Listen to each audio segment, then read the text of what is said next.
Brian here, and I'm here with a very special blade, one that's got hundreds of thousands of views from Nepal and from India, believe it or not. It's the true blade of the Gurkha warrior. It's the Kukri. Proud to bring it back and have a redemption test for it on our Analog Ballistic Gel head. It has a very good edge. It's razor sharp. It came that way. You can get these from Medieval Shoppe Australia. But I'd like to thank everybody for giving us such a great, I guess, late turnout, because the video came out years ago and it got some views, but it wasn't as big as it is now. And since we have all these viewers from Nepal and all the wonderful comments, I felt like back in the day when I had made the Analog Ballistics Gel heads, we started making them for the channel, they were very, very primitive. Our new heads, this is like what I call like a Mark V head or something. I've gone through so many different versions. This one has the actual analog jaw. It has the artery in the neck. It has the vertebrae in the spine. It has a much better spine that actually behaves like a spine. The head's much more sturdy and doesn't have a spine that gives like some kind of jello or something. So the blade really didn't get to put out its true potential in the test that we did last time. Although it has surprised and amazed us over and over again how well it cuts through gambeson. And for a blade its size, it compares to swords that are much bigger. So yes, I believe that there is a reason why this is a very famous blade in Nepal and around those regions, because it was made that way because of the design. It works extremely well. It's designed to cut through almost anything. That's what we discovered. Is not just it's not really a thruster as much as it is the best cutter. It can cut through things that other blades have to thrust through. They don't have the cutting through. So let's go ahead and start today, and we're going to go ahead and see what we can do with this head and see how much more devastating this blade truly can be on a true head if it's made like a true analog of a human head. So let's get going. Okay, we'll start off our first cut using an action that you see in a lot of the Gurkha farms and stuff, where you get a little spin and then swing to get power behind the blade. So we'll see how that works. It's just a theory, because I know that the blade has a lot of heft, and I think that will help increase the damage in some way.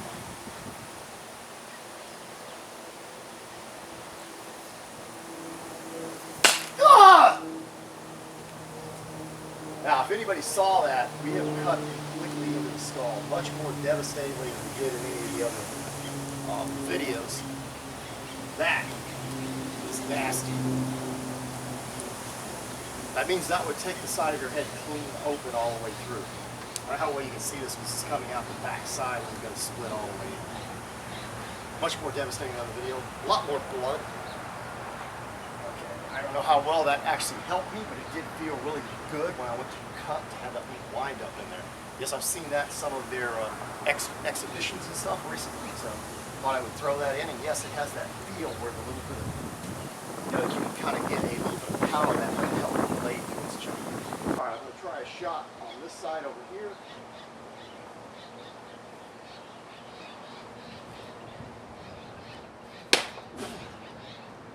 I think we're getting what we wanted out of this blade. This is what we really wanted to see in the first one.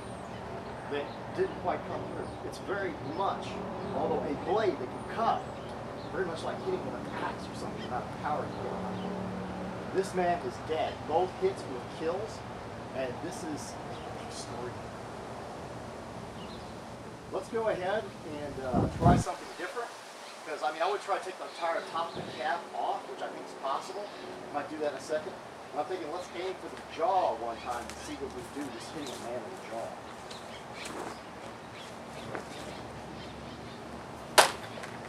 Oh. Clean through the jaw. That was just like clean through. The jaw is not easy to cut. I'm extremely impressed. One side of the jaw is cleft completely through. This man would be missing teeth and his entire jaw would be shattered. And cut, actually technically cut, that's the whole cut. Okay, I'm thinking maybe let's do something a little different. Now we've done the jaw, I'm going to say let's come through the top and see what happens. I'm going to give it a little bit of oomph and swing it through. Oh! We took a nice slice out of the top of the skull. I mean, I literally took part of the skull off, and it went flying out that way. So yes, this would definitely relieve the pressure from the brain. The fluid would be running out. If you didn't take part of the brain with it, the man would be unconscious, so in the end, die quickly. So yes, I think the blade is exceptionally damaging. This is extreme. For something this size, this stuff it takes a sword to do. You can't resist, but maybe put one right across the top of the skull and see what it does. Oof! Other than pulling it straight up, we got another cleft all the way into the skull. And I mean, that is deep. We've got it all the way into the nose. This is nasty. And through our actual jaw into the head. So this blade is devastating. Kind of stuff we're seeing here. And yes, the only blood I got on my hand was from touching it. This is actually keeping blood from dripping back onto my hand. I don't know if anybody can see this, but the little thing is actually doing its job. And it's dripping off to the ground. I am very impressed with that. Maybe there is some thought into the actual idea here that it may keep blood from the actual hand. Now, I would say we're going to try our artery that's right in this area and see how easy it cuts through it. I'm not going to do some extreme cut. I'm just going to do enough to try to cut through that artery, and that's it. We just want to take it through. That's it. Just a little. Oh. I would say we got a cut clean through the artery. We don't have the arterial pressure we normally would, but that is a complete sever. I'm going to pull it out of the neck just to show it. It went clean through our artery. So that man would be dead and all the tendons would be cut in the neck. We would have that going on right there. So we've got a good performance from this blade. I think what I'm going to go for now is the decap. I'm going to try to take the head completely off. Just come straight through and see what happens.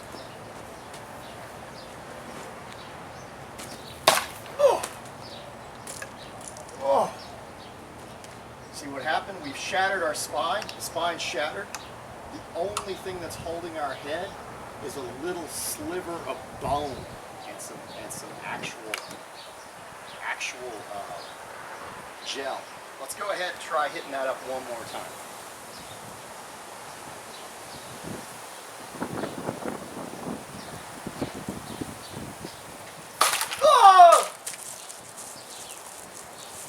We cut through the other artery, clean through. As everybody can see, the artery is still here. The head is totally decapitated. We went completely through, leaving the bottom half, which is very, very difficult with this style of head. A lot of times this will come flying off.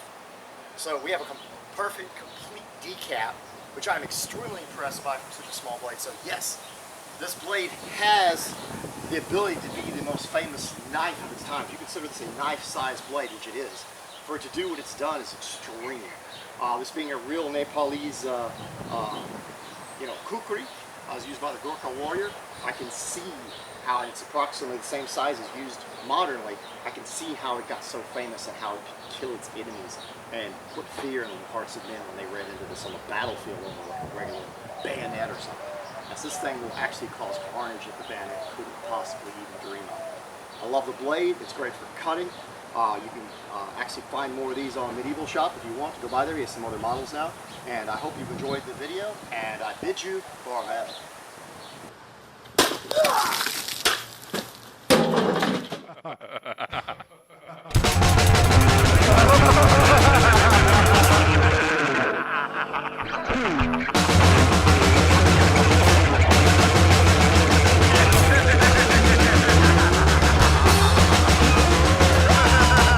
Throwing.